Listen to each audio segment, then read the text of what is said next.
Buenos días, ¿cómo están? En un minutito les voy a compartir pantalla, por favor. Buen día a todos.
Bueno, buenos días a todos. Espero estar en lo correcto. Estábamos ya casi terminando el tema de los tumores malignos. Ya habíamos clasificado algo. Como siempre, decirles que estamos haciendo una clasificación de los más comunes que existen, no de todos, porque es un mundo realmente esto de los tumores. Y como les había dicho, seguramente otras materias aumentarán sus conocimientos. Entonces, habíamos hablado un poquito acerca de la incidencia y dijimos que el 3% se localiza en la cavidad bucal y sus áreas anexas, y el más común era el epidermoide, y tenía una relación de 4:1 con el varón.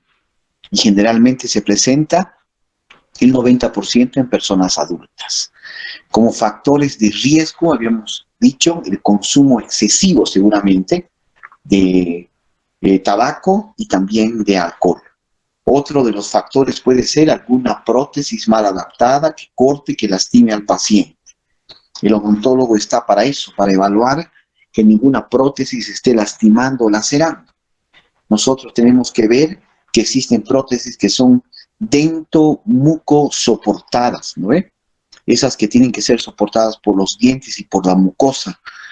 Cuando eso no ocurre, porque se rompen los topes de oclusión, los topes de mordida que llamamos, los ganchos, pueden hundirse en la boca y lastimar al paciente.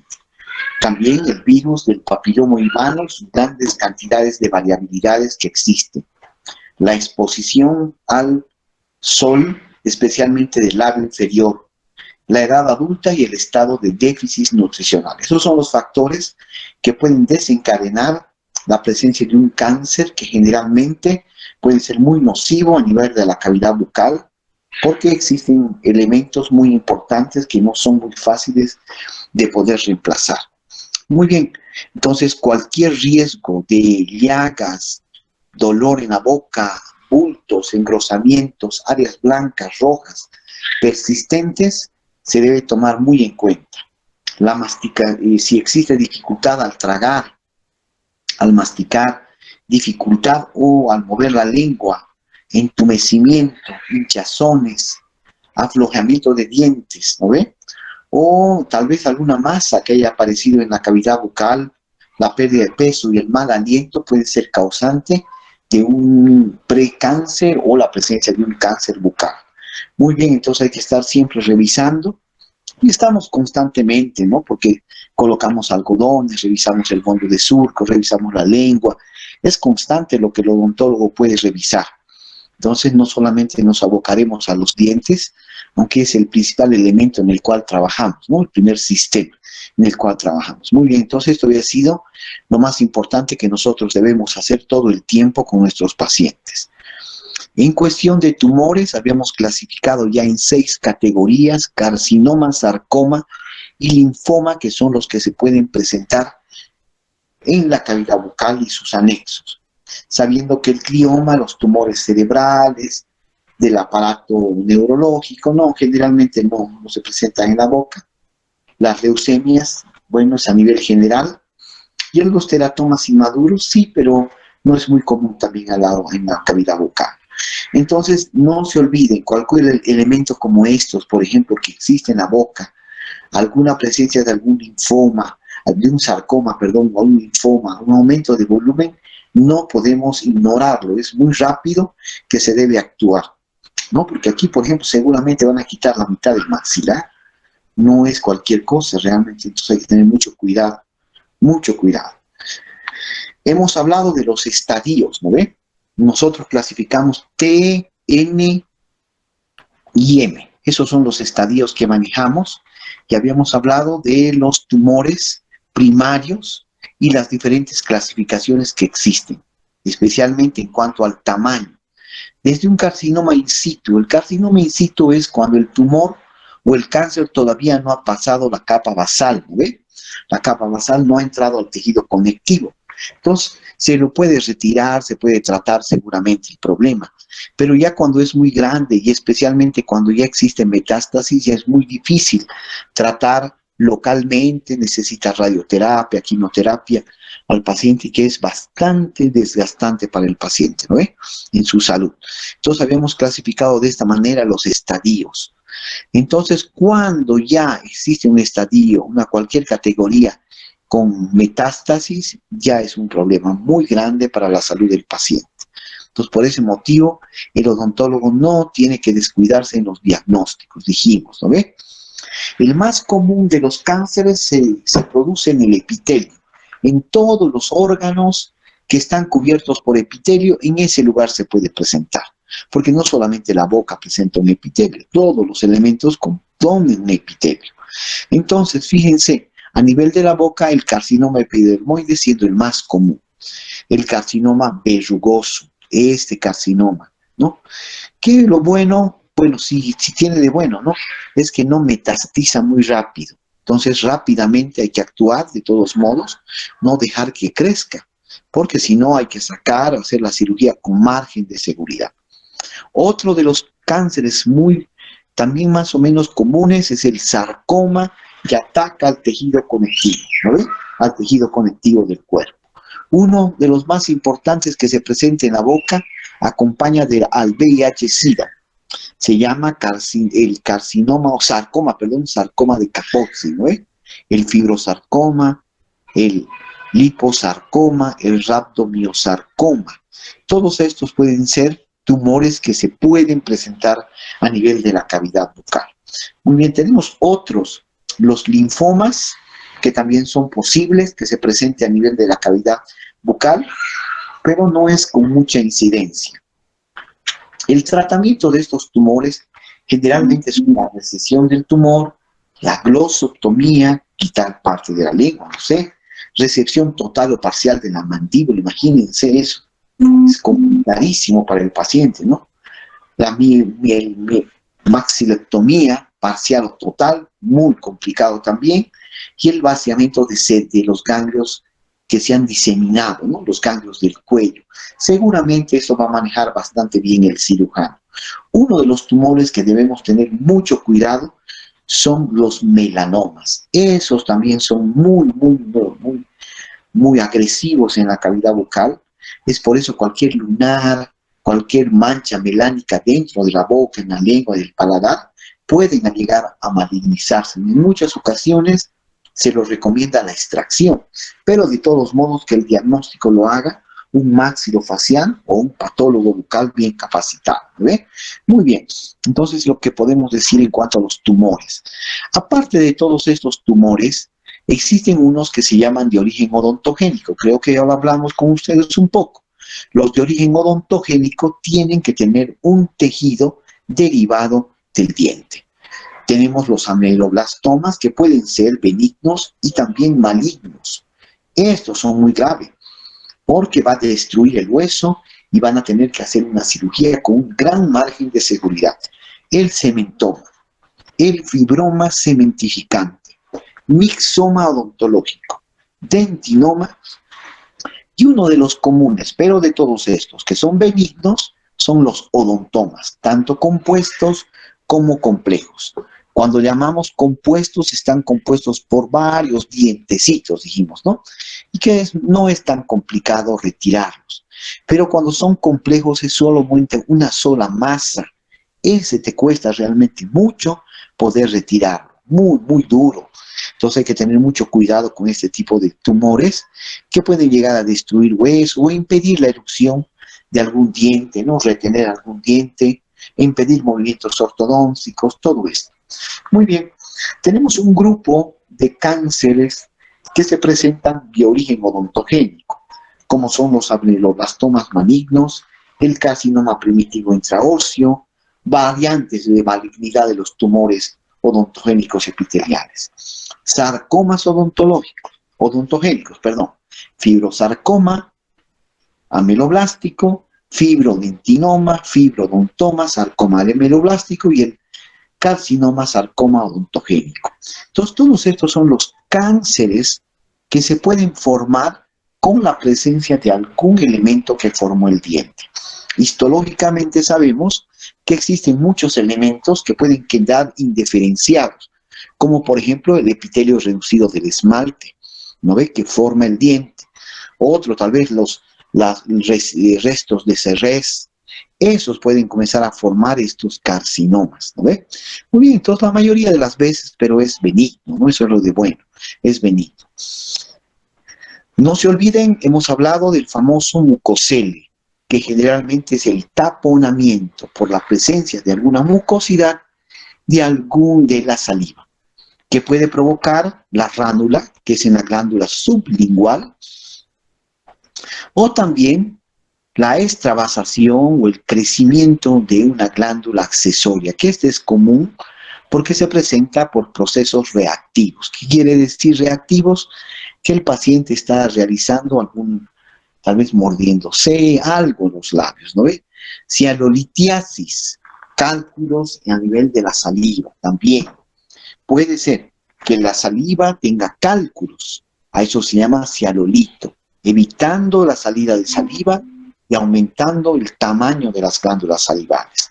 Generalmente tenemos otro también tumor, que son las parotiditis, estas presentaciones, que es generalmente de origen viral, puede ser de origen bacteriano y micótico, pero la mayoría de las veces son virales. Y se dice que en personas jóvenes puede atacar a las gónadas también, ¿no? Afectando la fertilidad del varón. Muy bien, tenemos otros tumores. Uno de los comunes tumores que se presentan en las glándulas salivales es adenoma pleomorfo. Ese es un tumor propiamente de las glándulas salivales.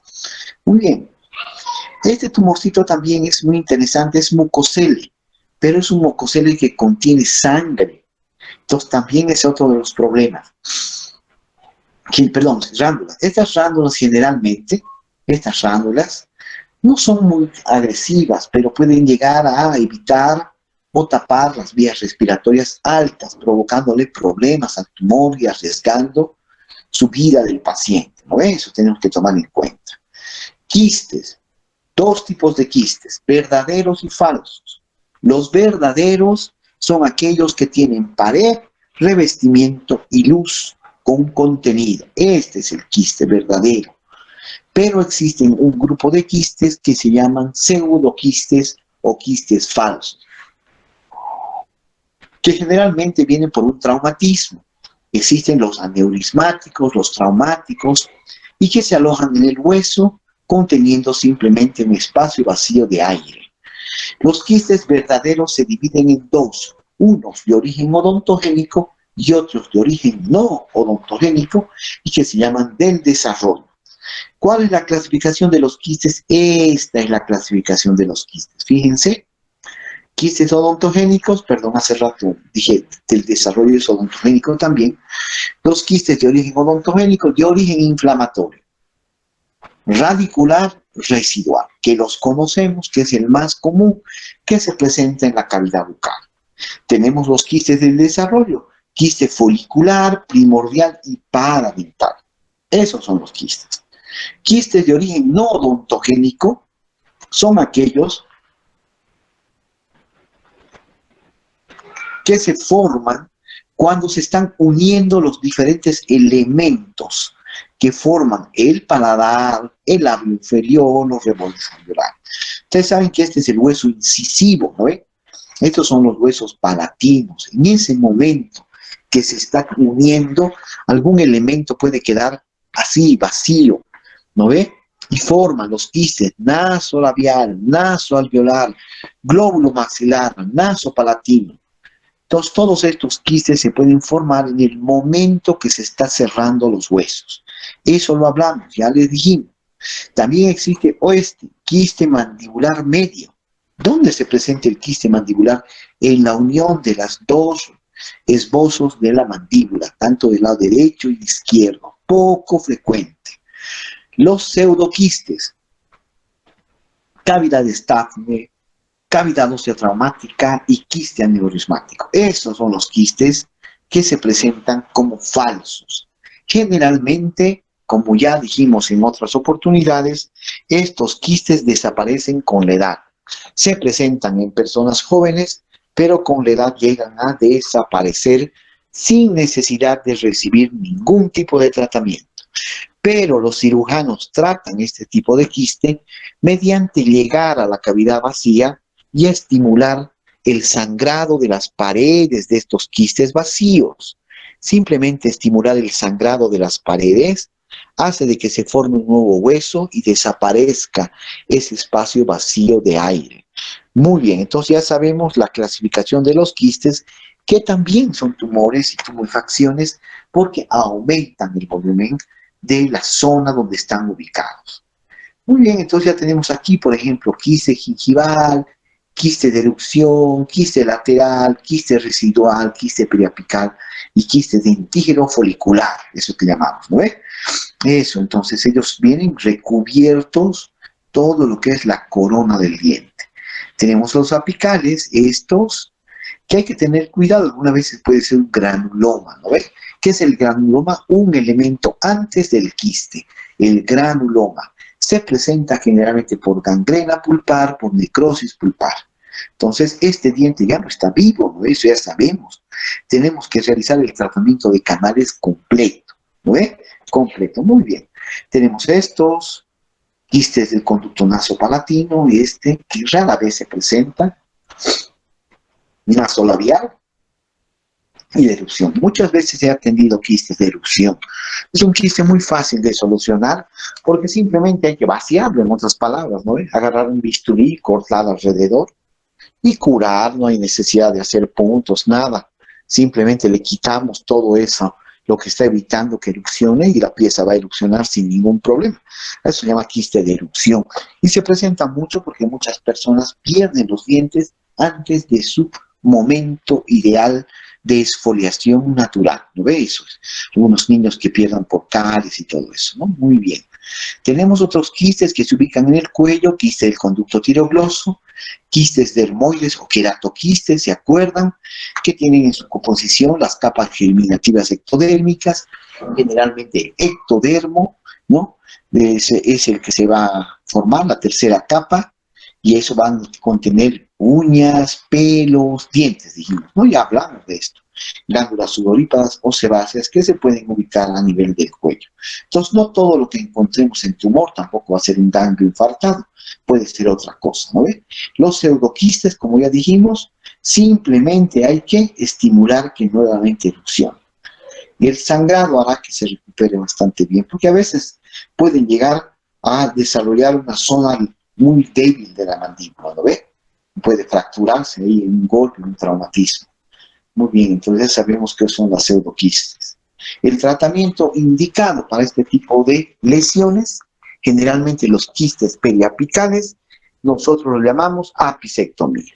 Es una técnica muy común, muy importante, que podamos saber cómo se la realiza, porque constantemente estamos realizando en los consultorios la famosa apicectomía, que es retirar mediante la pared vestibular ósea del quiste, generalmente dentario, ¿no? Dentario periapical.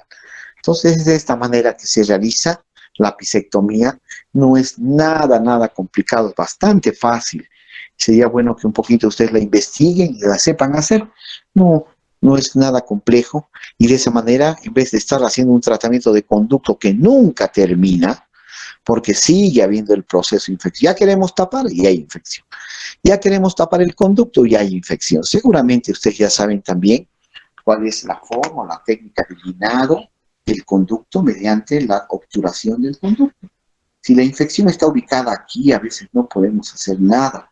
Por más que limpiemos, sigue el problema, ¿no? Ese es un gran problema.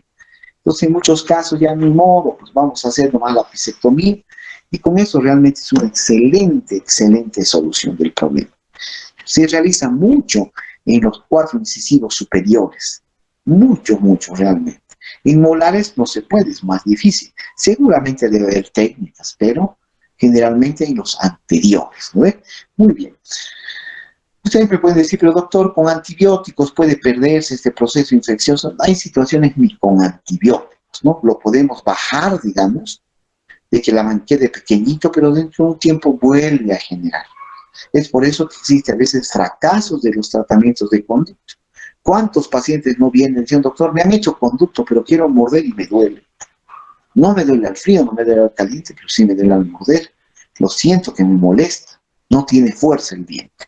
Entonces lo que sucede generalmente en estos procesos. Bueno, tienen materias donde ustedes van a saber exactamente cuál es la técnica, cómo son las materias de endodoncia, que creo que tienen 1, 2 y 3. Muy bien, entonces ya sabemos lo que son los tratamientos de apicectomía. Muy bien, vamos al siguiente gran síntoma, el desdentamiento. No hay necesidad ya de hablar de que el desdentamiento sea una forma de denturismo, ¿no? Que generalmente provoca que los pacientes tengan una discapacidad.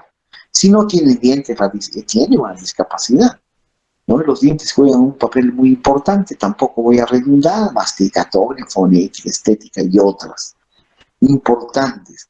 Es por eso que conservarlos sería lo mejor. Hay situaciones que a veces no podemos conservarlos. ¿Por qué? Porque están muy destruidos, ¿no ve?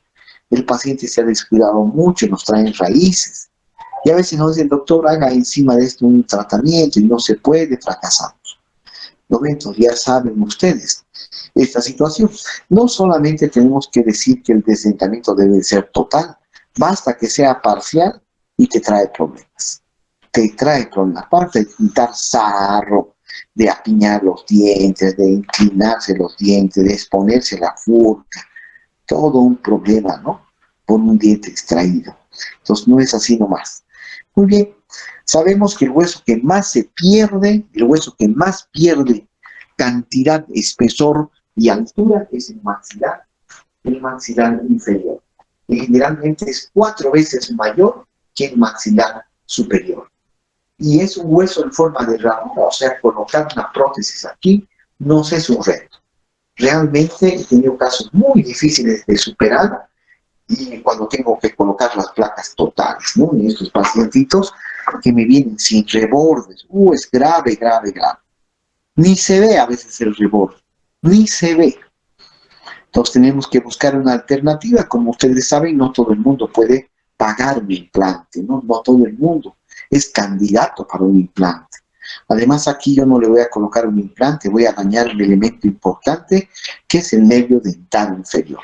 Tendría que poner el implante adelante, pero igual, como les decía, tiene que acceder el paciente, tiene que decir el paciente también si económicamente se va a poder esto, ¿no? Muy bien. Entonces ya saben, me llegan casos así. Oh, no, no, realmente me cuesta mucho para poder sostener una prótesis en un hueso tan planito. Y aparte que a veces se fractura, hay mucha incidencia de fractura. He tenido pacientes que este maxilar era más delgado que un dedo, más delgado que un dedo, muy, muy delgadito. Entonces tengan cuidado con sus pacientes, no tratemos de llegar a este punto, ¿no? Tenemos que instruir, tenemos que hablar con el paciente para que él se trate de conservar sus dientes. Hay que nomás estimular en el paciente y en todas las personas que es indispensable la visita al odontólogo por lo menos una vez al año. Sería 2 veces al año, sería ideal. No ocurre mucho, yo les digo, no, muchos pacientes, no, raros pacientes tengo que me llaman, me dicen, doctor, me toca limpieza. Tengo pacientes así, que ellos piden la hora, ¿no?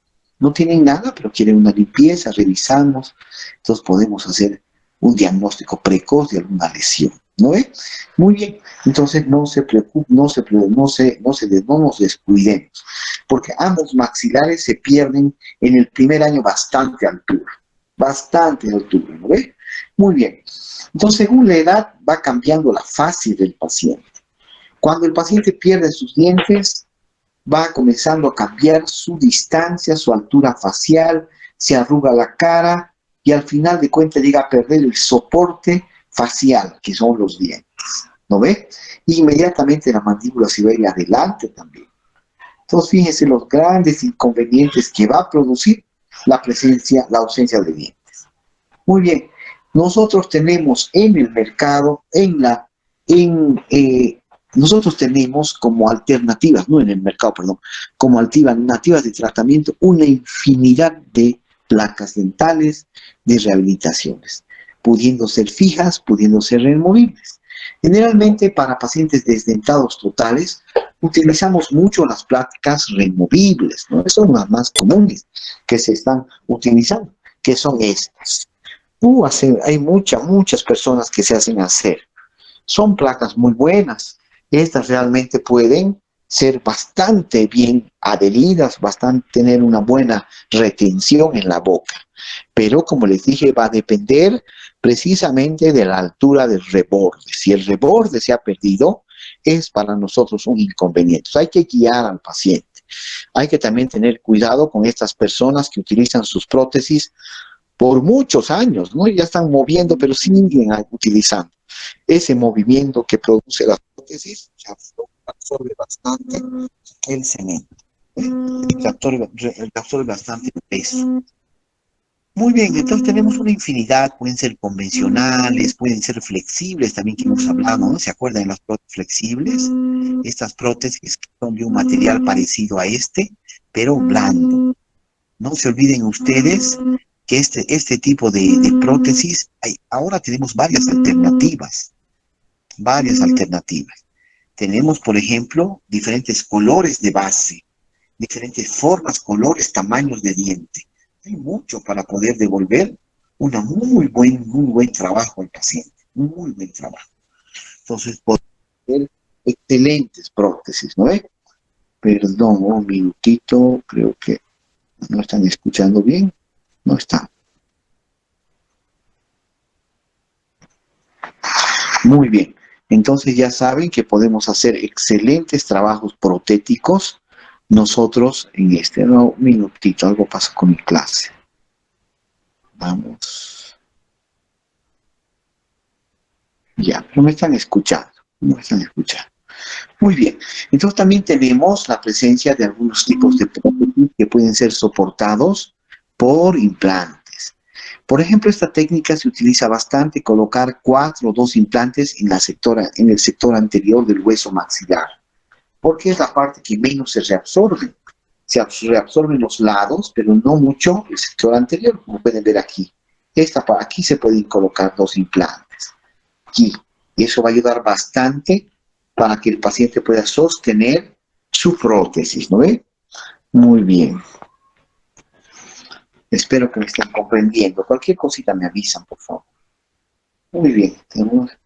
Entonces existen una infinidad de prótesis. Seguramente en las materias de prostodoncia, ustedes recibirán una excelente información de las posibilidades de poder realizar una prótesis, que pueden ser soportados por los dientes, que pueden ser soportados por la mucosa, que pueden ser soportados por los implantes también.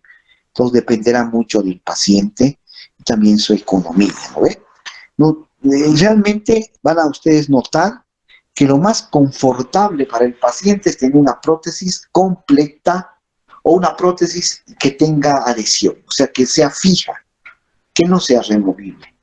O sea, el paciente se acostumbra bastante bien a este tipo de prótesis, ¿no? Fija. Pero para eso a veces tenemos que colocar mucho implante y muchos pacientes no tienen los recursos, ¿no? Para poder colocarse estos implantes así, ¿no? Gran cantidad para que sean fijos. Muy bien, el último elemento de revisión se llama la mala oclusión, ya conocida por nosotros bastante bien, porque ya lo hemos hablado, ya conocen ustedes en qué consiste, entonces no hay ningún problema de esto, ¿no? Generalmente, cuando hablamos de la mala oclusión, ya conocemos nosotros las muchas cantidades de etiologías por las cuales se presenta. Y una de las más graves es la respiración bucal, la presión digital, la succión digital. Yo diría que una de las que más afecta se llama respiración bucal. Esos pacientes que se han acostumbrado, tal vez por un mal hábito simplemente, o tal vez porque tienen algún problema a nivel nasal, tal vez algún adenoma, tal vez alguna rinitis alérgica, que es común, van a comenzar a respirar por la boca. Ellos nos van a causar mucho problema, ¿no ve? Y después hay otros factores también, ¿no? El desequilibrio muscular, la herencia, malos hábitos adquiridos, todo puede resultar para la mala posición. La mala posición de los dientes se clasifica. Primeramente, ya lo hemos clasificado nosotros en la práctica, por ejemplo, también nuevamente lo hemos repetido, que se llama la mala oclusión clase 1 de Angle, clase 2 de Angle, clase 3 de Angle. Ya mucho que decir no tenemos porque ya ustedes ya conocen, ya están clasificando, ya saben leer las llaves, ya saben dar un diagnóstico también, ¿no ve? Eso tenemos que hacerlo al lado derecho y al lado izquierdo. Puede haber muchas variabilidades que les he dicho, ¿no? Muchos pacientes tienen una llave de Angle buena, digamos, uno, en el lado izquierdo y en el lado derecho no. Entonces hay bastante variabilidad. Entonces eso tenemos que ver. Sin embargo, esta forma de clasificar la mala oclusión según la clasificación de Angle se llaman sagitales o anteroposteriores, nada más. Existiendo también las llaves de oclusión transversales, ¿no? Estas, donde tenemos pacientes que tienen generalmente horizontales también se llaman, ¿no? Alguna alteración o nivel en este sentido, pudiendo tener una mordida cruzada anterior, o si una mordida cruzada posterior, tener una mordida unilateral, cruzada unilateral, varias cositas, ¿no? Y aquí tenemos nosotros la famosa mordida en tijera, que también ya lo conocemos y hemos hablado, porque representa el famoso signo de Brody. Yo sé que conocen ustedes cuál es el signo de Brody. Ese es el signo que se presenta cuando la cúspide, llamada cúspide de trabajo, ocluye con el otro lado de la otra cúspide de trabajo, ¿no? O puede ser también la cúspide de balance, choca con la cúspide de balance del lado inferior, porque todo diente tiene dos cúspides. Una cúspide que se llama cúspide de trabajo de corte, que representa el 40% de todo de la cara oclusal. Y la otra cúspide se llama la cúspide de balance o de soporte. Esta representa el 60%. Eso lo conocemos por oclusión seguramente, ¿no? Entonces ya saben lo que es el signo de Brody y la mordida que llamamos en tijera. Muy bien. Tenemos también otro tipo de lesiones de mala oclusión llamadas verticales, también llamadas las longitudinales. Mordidas vis a vis, profundas, estas mordidas. Eso generalmente es lo que sucede en algunos pacientes, ¿no? Entonces, nuestras historias tienen que ir coincidiendo espacio por espacio, según lo que vayamos nosotros llenando, ¿ve? Muy bien. Generalmente, cuando el paciente es niño, le podemos hacer una ortopedia. ¿Qué es la ortopedia? Es la expansión de los huesos maxilares. Una vez que el niño o el joven ha terminado su desarrollo, ya no podemos hacer mucha ortopedia, tenemos que hacer ortodoncia. ¿Cómo se determina que el paciente ha terminado de crecer? Mediante una radiografía de la mano, que se llama radiografía carpal. Generalmente otra cosa que nos indica que el paciente ha terminado de crecer es la primera menstruación en las mujeres, ¿no? Ya de ahí más difícil que podamos realizar la ortopedia. Entonces, por eso realizamos las historias clínicas también, para saber todos esos detalles. Una situación más. ¿Qué es entonces para nosotros la ortodoncia? La ortodoncia es el alineamiento de los dientes. Ese es uno de los tratamientos más comunes que realizamos. La ortodoncia es una especialidad muy buena, pero sin embargo es bastante conflictiva también, ¿no? Porque nosotros no nos tenemos que conformar con alinear y nivelar los dientes, sino con ocluir. Y eso mantendrá su tratamiento. Y otra situación, si no se puede arreglar, es una radiografía, un tratamiento que se llama cirugía ortognática. Eso ya es otra cosa. Esa cirugía ortognática es otra cosa, que realmente es cortar hueso, ¿no? Entonces más difícil aún. Muy bien, no sé, a ver si tienen alguna pregunta, alguna duda. Espero que me hayan podido comprender. Espero que me hayan podido comprender. Si hay alguna pregunta, alguna duda, adelante, por favor. Adelante, adelante. Bueno, entonces con este último paso ya hemos terminado todos nuestros grandes síntomas. Están listos ya. Nos tocaría ya entrar a lo último de nuestra materia, que se llaman los exámenes de complemento. Los exámenes de complemento se llaman de dos maneras. Unos que se llaman esenciales o de laboratorio y otros que se llaman instrumentales o de gabinete. Ya lo conocemos algo, ya tenemos un conocimiento más o menos. Simplemente hay que hacerle un recuerdo a ustedes de todos estos exámenes. Muy bien, entonces si no hay ninguna pregunta y duda, Comenzaré el llamado de lista. Adelante si hay preguntas y dudas.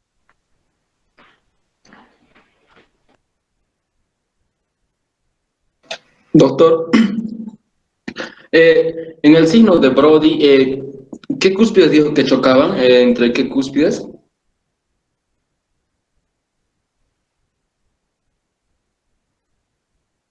Muy bien. Comenzamos a llamar lista entonces del grupo B. Un minutito, por favor.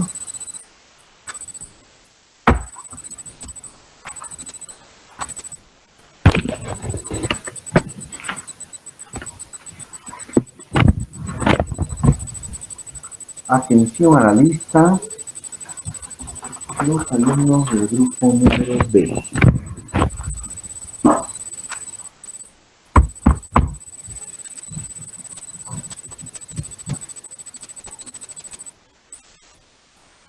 Atención a la lista. Alaca. Presente, doctor. Muy bien. Ali. Arancidia Llorel. Arequipa. Presente, doctor. Muy bien. Avendaño. Bejarano. Calle Joel. Presente, doctor. Muy bien. Ancalle Jaime.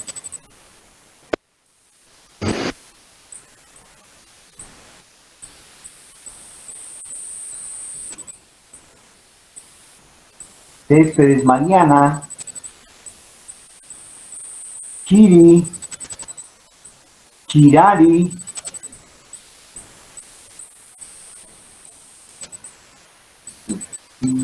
Choque Armando. Delgadillo. Domínguez. Presente, doctor. Gareca Pamela. Doctor. Guarita. Presente, Guarita, doctor. Muy bien, Guarita presente. Irala. Iraola. Iraola presente, doctor. Buenos días. Muy buen día. La Madrid. Aquí, doctor, presente. Bien. Loredo. Buen día, doctor. Presente. Buen día, buen día. Mamani Jairo. Mamani Weimar. Presente, doctor. Muy bien. Montalvo. Moscoso Michel.